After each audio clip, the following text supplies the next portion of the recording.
Demise of a kingpin, rise of an empire. With his black hair parted down the middle and modest fashion sense, Tse Chi Lop didn't look like the head of a multinational operation that had flooded the streets of New York with heroin before his arrest on August 12, 1998. And, as he sat in his Spartan interrogation room in Hong Kong, he didn't really behave like one, either.Tse just smiled. He was impressive, said Calnan. He was different.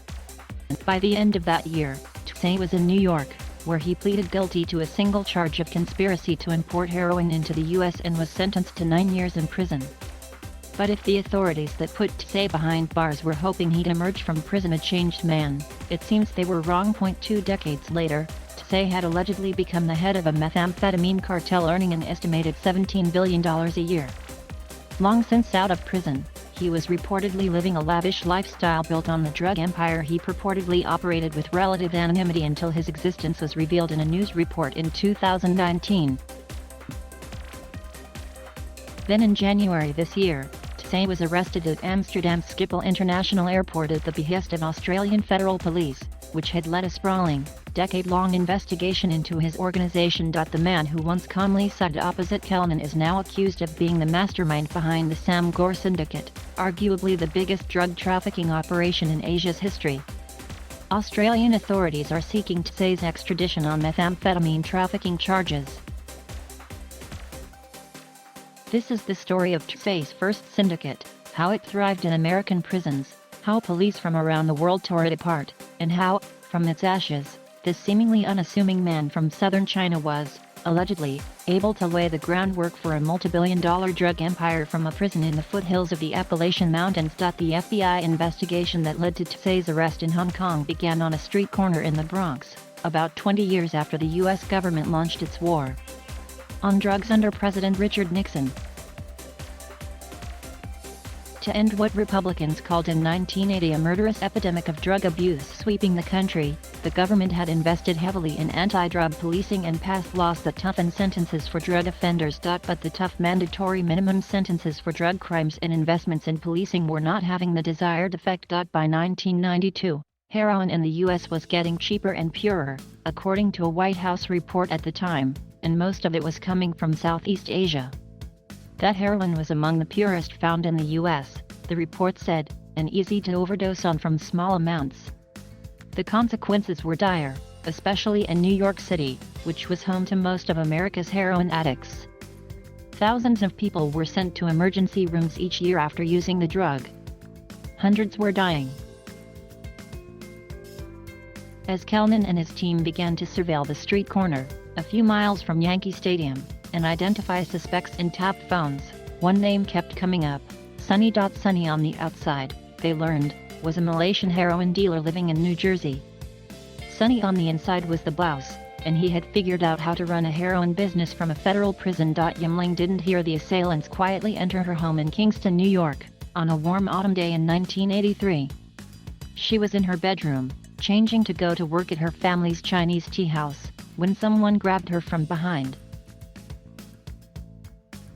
She fought back, but one of her kidnappers allegedly covered her mouth with a chemical substance, likely chloroform, according to an account from a local police officer assigned to the case. The government believes Yim was accidentally killed in the initial struggle, though her captors never mentioned that when extorting her husband for nearly $200,000 in ransom.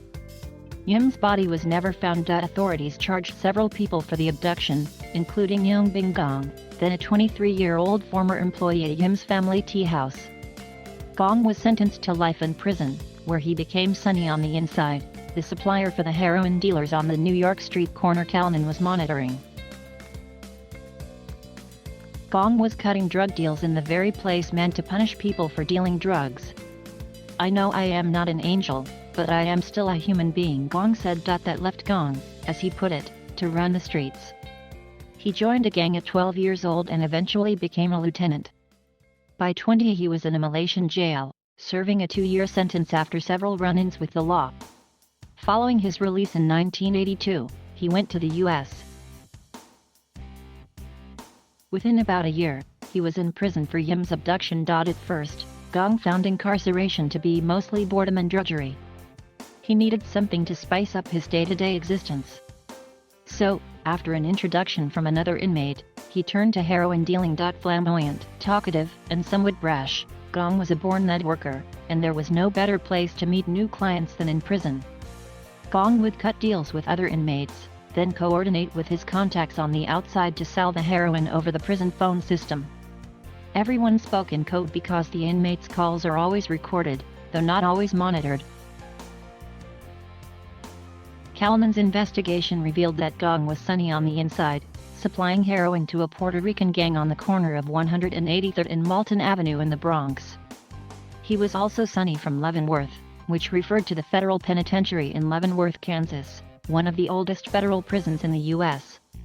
It is one of several facilities that has held Gong since his sentencing in 1983. They chose Sunblock, named after Sonny and the cell block they found him in. The heroin Gong was dealing almost certainly came from the Golden Triangle, the historically lawless border region where Thailand, Laos, and Myanmar meet. The area's climate is ideal for cultivating poppy, the plant used to make opium and heroin. The surrounding hills and jungle make it hard for law enforcement to access the area, allowing the militias and warlords that dominated the Myanmar side of the region to become some of the world's biggest heroin dealers. Production surged in the 1960s, when these groups realized they could use labs to process poppy into stronger narcotics, such as morphine and heroin. And it continued to boom in the following decades. Getting these drugs into the U.S. fell in large part to Americans and Canadians of Chinese descent, or people with links to Sino-Thai or Chinese criminal groups, according to the U.S. Justice Department. People like Paul Kwok. In 1983, Kwok, a Canadian national, was sentenced to federal prison in the U.S. for heroin trafficking. By coincidence, he ended up in the same prison as Gong, and the two grew closer. Eventually, they went into business together.